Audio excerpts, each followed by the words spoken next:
Baik, bismillahirrahmanirrahim. Assalamualaikum warahmatullahi wabarakatuh. Adik-adik mahasiswa yang luar biasa pada kesempatan hari ini ya, kita akan membahas tentang yaitu kegawatan pada respiratori pada lansia ya, kegawatan respiratori pada lansia, di mana kegawatan ini hal yang paling penting ya setelah kita kemarin membahas tentang yaitu manajemen airway dan breathing pada kasus dengan elderly atau pada lansia. Baik, sebagai dasarnya bahwa kebutuhan oksigenasi ya pada kondisi normal ini menjadi sangat vital ya, terutama ke suplai oksigen ke otak ya. Kurang lebih 6, ada yang mengatakan 5 sampai 8 menit ya, kurang dari 6 sampai 8 menit itu apabila mengalami ini bisa mengalami hipoksia dan bisa menyebabkan kekurangan oksigen, bahkan kematian. Oke. Nah, perubahan sistem respirasi pada lansia ini ya,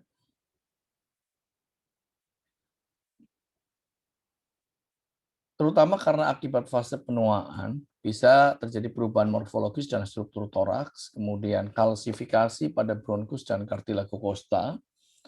Maksudnya kalsifikasi di sini adalah terjadi pengapuran ya akibat dari penuaan, kemudian peningkatan kekakuan sendi pada costovertebralis, kemudian peningkatan diameter AP, kemudian peningkatan kerja otot pernafasan dan penggunaan otot bantu pernafasan ya. Jadi memang kalau pada lansia ini terjadi fungsi yang degeneratif ya, salah satunya adalah juga pada sendi-sendinya mengalami artritis ya, sehingga pengembangan paru tentunya akan berubah. Nah, secara fungsional perubahan toraks apa saja yang terjadi di sini, yaitu peningkatan tahanan dinding dada, kemudian terjadi penurunan keefektifan dalam vital tidal volumenya, kemudian peningkatan exercise ya pada kasus dengan induced hyperpnu, jadi pada kasus dengan nafas yang cepat ya, atau hyperpnu itu adalah sesak nafas ya. Kalau ada apnu, ada hipopnu, ada hiperpnu ya. Jadi ada nafas yang cepat, lambat atau normal. Kemudian terjadi penurunan ventilasi sadar maksimal ya, kapasitas volume ya. Kemudian terjadi penurunan kekuatan batuk ya, karena terjadi salah satunya adalah kekakuan pada daerah faring-laringnya. Kemudian terjadi peningkatan resiko aspirasi. Aspirasi ini adalah suatu kondisi yang terjadi tersedak ya. Jadi adanya benda asing yang masuk ke saluran nafas ya, ke trachea. Nah, ini mengalami peningkatan ya. Jadi kalau misalkan makan dikit-dikit batuk ya, karena apa? Refleksnya ya bisa jadi penutupan glotisnya pada saat ini dia menurun. Jadi ada makanan yang bisa masuk ke sana atau sekret ya, sehingga kondisi yang namanya kekuatan batuk menurun ya, dan resikonya meningkat ya. Nah, bagaimana perubahan morfologis dan struktur paru? Terjadi perubahan morfologis dan struktur paru, yaitu terjadi peningkatan ukuran pada ductus alveoli ya. Jadi ductus itu adalah kantong-kantong dari alveolinya. Kemudian terjadi penurunan jaringan penyokong, kemudian terjadi peningkatan ukuran alveoli, kemudian terjadi peningkatan pemenuhan alveoli ya. Jadi peningkatan pemenuhan kebutuhan oksigen di alveoli. Nah, bagaimana perubahan fungsional di paru? Juga terjadi penurunan area pertukaran gas ya. Kita tahu bahwa terjadi pertukaran gas atau yang disebut dengan difusi itu adanya di alveoli dan membran kapiler. Jadi pertukaran CO2 dan O2 di sana mengalami perubahan ya, karena apa? Restricted ya, atau kekakuan pada alveolinya. Kemudian terjadi peningkatan ruang rugi fisiologis ya. Ruang rugi atau dead space namanya. Jadi dead space-nya memendek. Kemudian terjadi penurunan elastisitas regangan paru ya. Kemudian penurunan kapasitas valvunya juga menurun. Jadi kalau adik-adik semua ingin tahu ya kapasitas tidal volume orang dewasa itu kalau diukur secara milimeter atau volumenya, milivolumenya adalah 5 sampai 10 mililiter per kilogram berat badan ya. Jadi kalau berat badannya 50 kali 10 ya misalkan, maka tidal volumenya adalah 500 kalau berat badan 50. Tapi kalau kita ambil minimalnya adalah 5, yaitu kurang lebih 25 ya. Jadi 25. Nah, tapi untuk rata-rata rumus tersebut diambil nilai tengahnya yaitu sekitar 7 sampai 8 mili per kilogram. Itu untuk kapasitas tidal volumenya. Kemudian terjadi penurunan volume cadangan inspirasi. Jadi volume dada pada saat mengembang ini mengalami penurunan. Apalagi yang terjadi pada lansia, yaitu peningkatan volume cadangan ekspirasi, peningkatan volume residu dan volume residu fungsional, ya, penurunan arus ventilasi paru, kemudian penurunan distribusi ventilasi, kemudian peningkatan penutupan aliran udara bebas, dan peningkatan desaturasi arterial. Jadi kalau diukur pada lansia itu ya oksigennya semakin menurun karena ada beberapa sebab ya, salah satunya adalah kemampuan dalam difusi secara anatomi dari pernafasan jalan nafas sampai dengan bawah mengalami restriktif atau kekakuan ya, kemudian pengembangan paru ya ini juga menurun sehingga yang didapatkan adalah nilai desaturasi dengan nilai oksimetri di dalam arterialnya itu mengalami penurunan. Kemudian apalagi terjadi peningkatan tahanan terhadap aliran udara pada saluran udara yang kecil, pengurangan jaringan kapiler paru, ya, penurunan distribusi perfusi, peningkatan hambatan kapasitas difusi, peningkatan jaringan ikat pada tunika intima kapiler, ya, kemudian terjadi penurunan ventilasi untuk perfusi yang sebanding. Nah ini ya, jadi ini adalah perubahan-perubahan dari struktur anatomi fisiologi pada sistem pernafasan pada lansia. Nah, sekarang kalau kita lihat pada kasusnya, yaitu kasus yang paling sering pada lansia bisa mengalami yang namanya PPOK ya, atau asma bronkial atau ARDS. Nah, kita lihat ya satu kasus dulu. Nah, pada kasus dengan asma bronkial ya bisa terjadi yang namanya gangguan eksaserbasi akut sampai sedang ya, atau pada asma bronkial dengan kondisi yang persisten atau sampai sedang, atau pada kondisi asma bronkial yang tidak terkontrol. Nah, bagaimana DD-nya? Ya, DD-nya itu adalah differential diagnosis. Ada yang namanya PPOK, kemudian ada yang namanya bronkitis kronik, ada yang memang dekompensasi kordis ya, atau yang disebut dengan pembengkakan jantung ya, dekompensasi kordis ya, atau kegagalan jantung ya, atau ada yang namanya kop pulmonal. Nah, jadi seseorang yang mengalami sesak nafas pada lansia itu berbagai multifaktorial. Maka pemeriksaan diagnostik, pemeriksaan fisik, anamnesis ini harus mendukung. Oke, selanjutnya juga ada yang namanya disfungsi laring. Nah, apa yang disebut dengan asma bronkial ya, teman-teman mahasiswa? Kalau yang disebut dengan asma bronkial ini mungkin sering didengar ya oleh masyarakat. Adanya bunyi yang mengi ya, atau yang disebut dengan wheezing. Itu merupakan suatu penyakit yang memang disebabkan karena adanya penempitan jalan nafas atas ya, mulai dari hidung, mulut, trakea, faring sampai dengan laring. Nah, adanya bunyi wheezing itu akibat karena adanya penyempitan pada bagian bronkusnya sehingga menyebabkan wheezing. Oke, sehingga asma bronkial di sini ya secara cepat, tepat dan penanganannya sesuai harus diupayakan karena apa? Dampaknya adalah bisa mengurangi kekurangan oksigen karena jalan nafasnya mengalami hambatan, yaitu menyempit atau mengecil. Nah, bagaimana epidemiologinya ya? Asma bronkial merupakan menyebab sekitar 5.000 kematian per tahun ya. Prevalensinya global bersekitar 1-18% di dunia ya. Asma menjadi penyebab kematian keempat di Indonesia, yakni mempunyai nilai sekitar 5,6% ya, 5-6%. Nah, kemudian gangguan nafas ya, gangguan nafas ada 3 kategori dan ini adik-adik harus paham ya. Yang pertama adalah istilah obstruksi, kemudian ada istilah retriksi, kemudian ada istilah obstruksi dan retriksi ya. Obstruksi ini adalah istilahnya adalah sumbatan jalan nafas. Nanti ada obstruksi jalan nafas total, ada obstruksi jalan nafas yang parsial. Jadi ada yang total tersumbat, ada yang sebagian parsial. Contohnya apa nih? Yaitu hambatan pada aliran udara atau saluran nafas ya. Kemudian ada hambatan pada retriksi ya.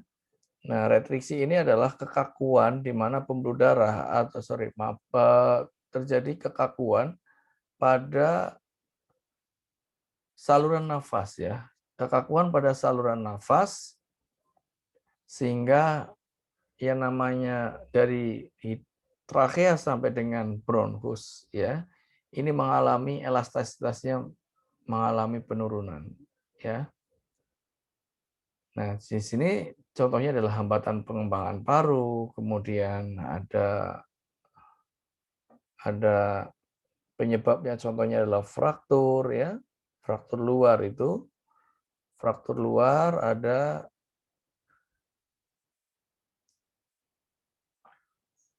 akibat dari trauma otot pernafasan ya, trauma otot pernafasan atau trauma toraks ya.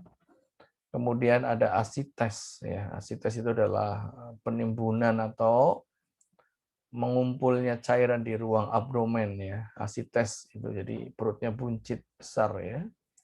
Asites di abdomen atau di efusi. Efusi itu adalah penumpukan cairan di ruang pleura ya. Efusi pleura ini bisa disebabkan karena adanya infeksi pada kasus dengan TB atau pada kasus dengan pneumonia ya. TB itu adalah tuberkulosis. Nah ini. Kemudian kalau pada kasus yang gabungan, obstruksi dan retriksi, kasus kronik dengan kausa yang campuran. Ya. Jadi ini adalah kondisi-kondisi pada lansia yang memang sering kita lihat bahwa banyak pasien lansia yang sesak nafas, ini ternyata banyak penyebabnya, yaitu penyakit-penyakit yang menyertai pneumonia, ya, kemudian PPOK, asma, ya, bahkan infeksi paru, contohnya adalah tadi ada efusi pleura, TB, ya, tuberkulosis, atau mungkin barangkali ada penyakit-penyakit keganasan lainnya, ya, atau bahkan juga disebutkan ada karena ada trauma, ya, jadi otot dadanya terbentur.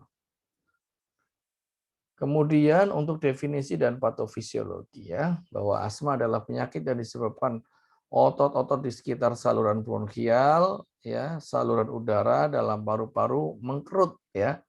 Sekalipun lapisan saluran bronkial mengalami peradangan atau pembengkakan ya.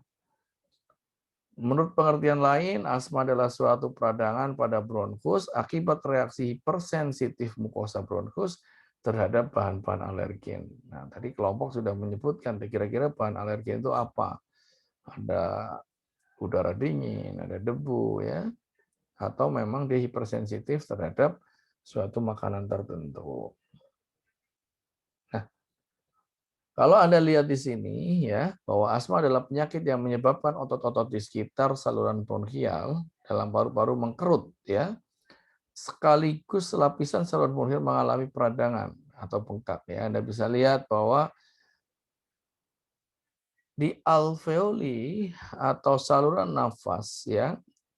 Jadi dari trakea, bronkus ya, kemudian ada saluran bronchiolus ya, kemudian ada di situ ada kapiler, itu mengalami yang namanya penyempitan ya, pengecilan.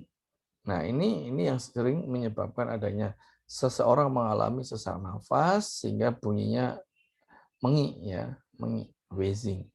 Tuh. Ya, di sini sel ya mengeluarkan yang namanya sitokin sebagai respon dari alergen yang menyebabkan saluran bronkusnya meradang ya, saluran bronkusnya meradang. Sehingga dampaknya adalah saluran nafas tersebut mengalami penyempitan. Ya, tadi disampaikan juga karena adanya hipersensitif ya. Biasanya adalah imunoglobulin ya. IgG, IgM, IgE. Nah, ini yang sering terlihat pada kasus dengan asma adalah IgE-nya ya. Nah, bagaimana ya penampak yaitu yang namanya kapiler ya, normal airway ya. Normal airway Anda bisa lihat di gambar ini nih. Ya, normal airway itu diameternya tidak mengalami yang namanya penyempitan. Nah, tapi kalau pada kasus dengan asma ini mengalami pengkerutan ya, atau bahasa istilahnya adalah mengalami penebalan dindingnya. Ya, ini pada kasus dengan asthmatic airway. Kemudian kalau disertai dengan inflamasi ya, maka kondisi edema itu jauh lebih berat lagi dan ini akan mempengaruhi terhadap jalan nafasnya ya, terutama jalan nafas pada lower respiratory tract ya, yaitu jalan nafas bawah. Oke. Dan kondisi seperti ini tindakan yang bisa kita lakukan adalah dengan memberikan satu yaitu ruang udara oksigen yang tentunya cukup, kemudian jauhkan dari bahan-bahan alergen yang menjadi penyebabnya, dan posisikan pasien tentunya duduk atau semi-volar, ya. Kemudian yang paling penting kolaborasi untuk pemberian obat-obatan yaitu vasodilator atau obat-obatan untuk melebarkan ya pembuluh darah dengan pemberian nebulizer ya, nebulizer untuk melebarkan saluran nafasnya ya. Oke. Baik, patofisiologisnya pada kasus dengan asma ya, pada kondisi alergen atau non alergen ini bisa terjadi reaksi imunitas, kemudian ada sel mas, makrofag, limfosit ini mengeluarkan mediator radang, maka yang terjadi adalah pengeluaran hormon ya, yang namanya ada histamin, bradikinin dan anafilaksin ya. Anafilaksin. Nah, di sini bisa menyebabkan tiga kondisi, ada bisa menyebabkan edema saluran nafas sehingga bisa menyebabkan bronkospasme, terjadi peningkatan permeabilitas kapiler yang disebut dengan edema mukosa bronkial, kemudian ada sekresi mukos dan terjadi peningkatan mukos ya. Sehingga dampak dari ketiga hal ini bisa menyebabkan obstruksi saluran nafas yang berujung pada hipoventilasi. Nah, kalau sudah hipoventilasi, apa yang terjadi dalam tubuh kita? Yaitu terjadi hipoksemia, ya, terjadi pada hipoksemia, terjadi hipoksemia dan hiperkapnia. Ya, itulah mekanisme patofisiologi pada kegawatan dengan asma bronkial terutama pada lansia. Jadi sifatnya dari alergen non alergen, terjadi reaksi imunitas, sel mas makrofag limfosit mengeluarkan mediator radang sehingga yang muncul adalah aktivasi histamin, bradikinin dan anafilaksin yang tentunya ada tiga hal kondisi ya, yaitu edema saluran nafas, permeabilitas kapiler dan sekresi mukos ini mengalami gangguan. Dampak lain adalah hipoventilasi yang menyebabkan hipoksemia, kondisi kekurangan oksigen, dan hiperkapnia, yaitu meningkatkan nafas RR-nya. Oke. Selanjutnya,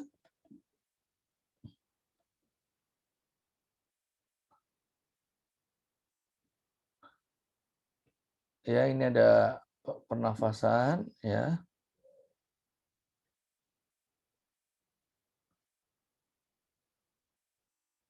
Nah, untuk penegakan diagnosis ya, penegakan diagnosis yang pertama adalah anamnesis ya. Adik-adik harus tahu yang namanya anamnesis. Anamnesis itu adalah melakukan pengkajian. Nah, kemarin kan sudah belajar di KDK ya. Di KDK itu adalah teknik penggalian data. Bagaimana cara mengkaji yang namanya auto anamnesis, ada alo anamnesis ya. Yaitu menanyakan keluhannya langsung pada pasien. Kalau alo adalah berdasarkan dari sumber orang lain. Apa yang perlu kita kaji di dalam anamnesis di sini adalah gejala berupa batuk, sesak nafas, rasa berat di dada, dan apakah ada berdahak atau tidak. Ya. Kemudian bersifat episodik, seringkali reversible dengan atau tanpa pengobatan. Jadi apakah ini sering muncul atau hanya sesekali saja. Atau memang jika ada alergen yang memunculkan atau memicu, ya misalkan udara dingin, debu, gitu kan, atau faktor fisik misalnya kelelahan. Gejala timbul atau memburuk terutama pada malam dini hari. Oke. Diawali oleh faktor pencetus yang bersifat individu. Makanya betul-betul kita harus mengkaji faktor etiologinya atau penyebabnya pada kasus ini. Kemudian respon terhadap pemberian bronchodilator ya. Nah, ini harus kita evaluasi kira-kira setelah dikasih inhaler yang fungsinya adalah melebarkan jalan nafas atau bronchodilator, ada perubahan tidak? Nah, kemudian untuk anamnesis ya, kita kaji juga yang namanya RPD, itu riwayat penyakit dahulu ya. Apakah memang pasien sudah punya penyakit asma sebelumnya dari kecil ya, atau mungkin baru-baru aja ya. Kemudian ada RPK, riwayat penyakit keluarga. Nah, riwayat keluarga ini kita juga harus kaji apakah orang tuanya, sanak saudaranya hal yang sama. Kemudian apakah ada komorbidnya? Komorbid itu adalah penyakit-penyakit lain yang mempengaruhi ya, penyakit yang memberatkan. Ya, ini harus kita kaji. Nah, kemudian kita juga evaluasi bagaimana perkembangan penyakit dan pengobatannya. Nah, selanjutnya dari anamnesis tersebut ya, adik-adik para mahasiswa melanjutkan yang namanya pemeriksaan fisik ya. Melanjutkan ke pemeriksaan fisik. Jadi setelah anamnesis, pemeriksaan fisik dilakukan dengan teknik inspeksi, auskultasi, perkusi, dan palpasi ya. Dan dilakukan secara sistematis, secara berurutan dari head to toe, dari ujung kepala sampai dengan ujung kaki. Pada kasus ini, pada kasus dengan sistem pernafasan pada lansia, maka fokus pemeriksaannya kita bisa melihat pada bagian toraks dan paru, yaitu ada wheezing, ya, mengi pada saat auskultasi, ya, munculnya wheezing itu pada saat ekspirasi. Jadi kalau pada inspirasi tarik nafas, nah pada saat ekspirasi bunyi itu muncul, itu namanya wheezing, ya. Karena apa tadi penyebab wheezing itu adalah terjadi penyempitan pada bronchusnya. Kemudian pasiennya juga mengalami sesak nafas, peningkatan RR, kemudian WOB, work of breathing-nya juga meningkat ya. RR normal berapa? 16 sampai 20 kali per menit. Nah, kemudian nilai saturasinya juga menurun ya. Nilai saturasi normal adalah untuk orang dewasa lansia itu lebih dari 95%. Nah, kalau kurang berarti kurang dari 95. Kemudian ada usaha hiperinflasi atau hiperventilasi untuk mencukupi kebutuhan oksigennya. Nah, pada serangan yang sangat berat disertai dengan gejala lain seperti sianosis, gelisah, sukar bicara, takikardi, hiperventilasi, dan penggunaan obat bantu pernafasan harus dievaluasi penggunaannya. Nah, untuk penegakan diagnosisnya, ya, selanjutnya maka seorang pasien tersebut yang menderita sakit asma bisa dilakukan pemeriksaan radiologi, ya, yaitu pemeriksaan ronsen untuk melihat apakah fungsi parunya baik atau tidak, ya. Kemudian Uji faal paru. Nah, bisa dilakukan dengan uji spirometri ya, volume ekspirasi paksa ya atau VEP ya atau pressure ya. Pressure volume ekspirasi VAP ya, min 1 dan AP ya. Ini dinilai ya, itu kurang dari 1 sampai 75%, itu normalnya. Kalau kurang dari 75% dan variabilitas nilai AP-nya antara pagi dan malam sebesar 20% lebih, ini menunjukkan adanya gangguan di asmanya. Ya. Kemudian dari pemeriksaan laboratorium, ya, maka diambil yang namanya nilai eosinofilnya meningkat sekitar 5 sampai 15%. Ya, eosinofil itu bagian dari sel-sel darah putihnya ya. Nah, kemudian klasifikasi serangan asma. Nah, tanda dan gejala ada sesak nafas, ya, posisi, cara berbicara, nafas, nadi, retraksi, mengi. Nah, kalian bisa membedakan apakah ini eksaserbasi akut atau serangan akut, sedang atau berat. Ya, ringan, sedang atau berat. Kalau ringan, sesak nafas masih bisa berjalan, ya. Kalau sedang berbicara, berat istirahat. Kalau posisinya, kalau ringan masih dapat tidur. Kalau sedang duduk, ya. Kalau berat duduk membungkuk, ya. Nah, bahkan di kesadaran mengancam jiwanya dia sudah mengantuk sangat gelisah dari kesadarannya, ya. Bahkan kesadarannya menurun. Kemudian cara berbicara satu kalimat, kalau sedang beberapa kata, jadi ngomongnya sudah terpatah-patah. Kalau berat kata demi kata. Kemudian laju respirasi pernafasannya ringan kurang dari 20 kali per menit, sedang 20 sampai 30, ya. Kemudian nafas berat lebih dari 30, ya. Kemudian kalau kondisi yang mengancam jiwa hampir apne. Apne ini merupakan henti nafas ya. Kemudian kalau nadi kurang dari 100, kemudian sedang 100 sampai 120, kemudian berat lebih dari 120 kali per menit ya. Kemudian retraksinya kalau ringan tidak ada, kalau sedang dan berat positif ya. Kalau kondisi yang mengancam jiwa sudah ada pernafasan torakoabdominal, jadi pernafasan dada dan perut. Dan untuk mengi, akhir dari ekspirasi, ya, kemudian sedang akhir ekspirasi. Nah, kalau berat, inspirasi dan ekspirasi, jadi memang sudah mengalami sumbatan pada saat udara masuk dan keluar. Dan kalau kondisi yang mengancam jiwa sudah dalam masuk kondisi silent chest, jadi memang tidak ada suara ya, mungkin karena ini sudah terjadi sumbatan jalan nafas total. Baik, untuk klasifikasi derajat asmanya ada derajat asma intermiten atau hilang timbul atau persisten. Nah, persisten itu yang menetap ya, bisa ringan, sedang dan berat. Ringan bagaimana? Oke, ya, kita lihat gejala malam atau fal parunya.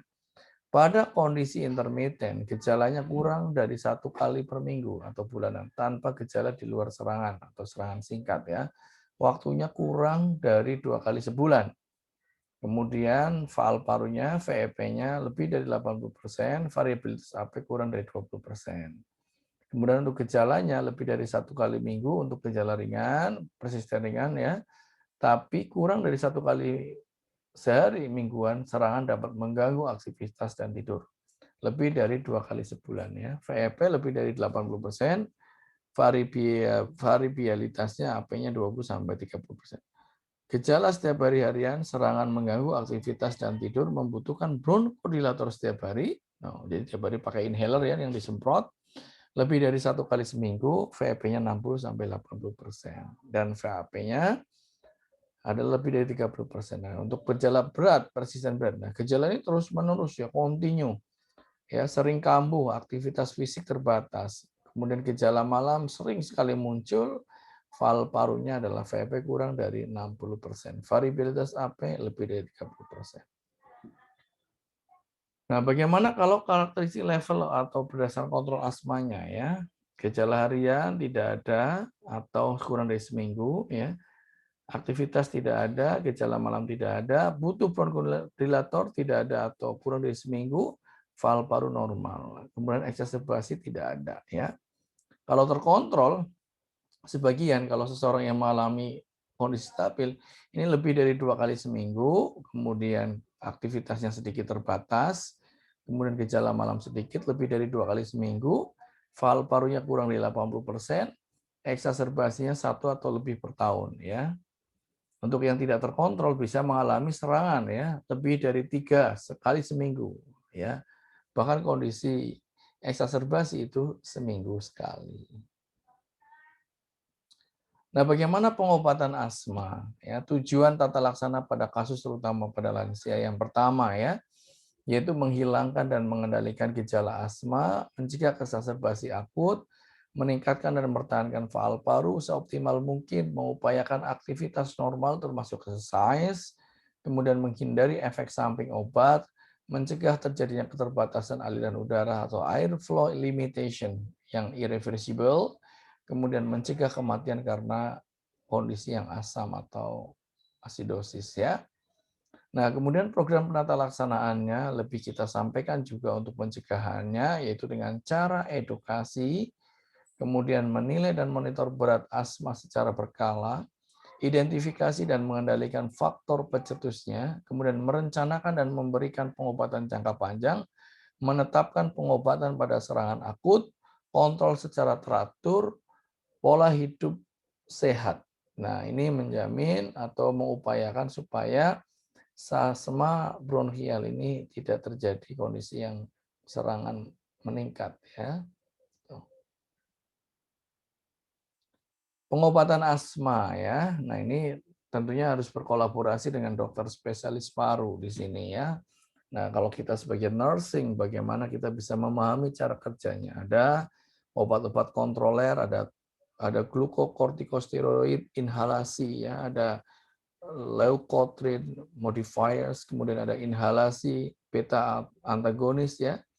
Kemudian ada glukokortikosteroid sistemik, ada theophylline, kemudian ada Cromons ya, oral beta antagonis kerja lama dan anti imunoglobulin E. Kalau untuk obat-obat reliever atau pengurangnya ya, ada inhalasi beta antagonis kerja singkat, ada glukokortikosteroid sistemik, ada antikolinergik, ada theophylline dan ada oral beta antagonis kerja singkat. Oke. Nah, bagaimana obat asma ya? Obat asma ya, teman-teman mungkin barangkali ya kalau nanti dinas di puskesmas atau dinas di rumah sakit ya ada seorang yang mengalami serangan asma ya dikasih obat-obat reliever. Contohnya adalah steroid sistemik, ada prednison ya 5 mg, ada methylprednisolone, kemudian antikolinergik ya. Kemudian ada antagonis beta blocker ya.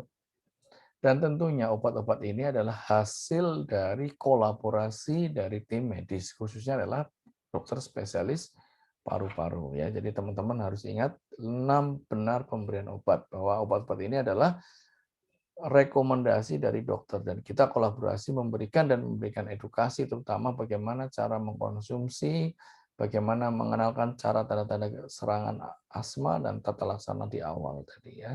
Baru dengan pemberian obat-obatan. Oke, kemudian pengobatan asma ya. Nah, tata laksana serangan asma ya.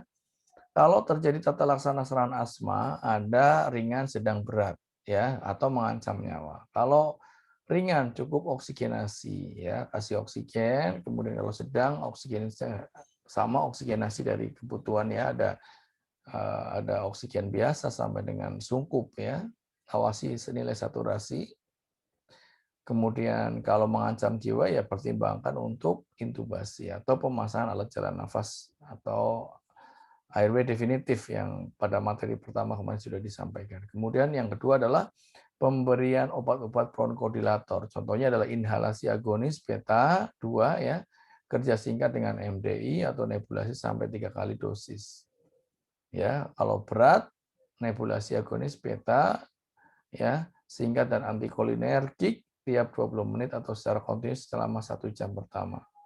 Kemudian ada diberikan obat-obat kortikosteroid, ya, ada kortikosteroid. Ya, ini bisa diminum secara oral lewat mulut atau disuntikkan lewat pembuluh darah.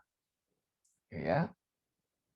Ini silakan adik-adik bisa baca bagaimana medikamentosanya ya. Tentunya ini adalah hasil kolaborasi dengan tim dokternya ya.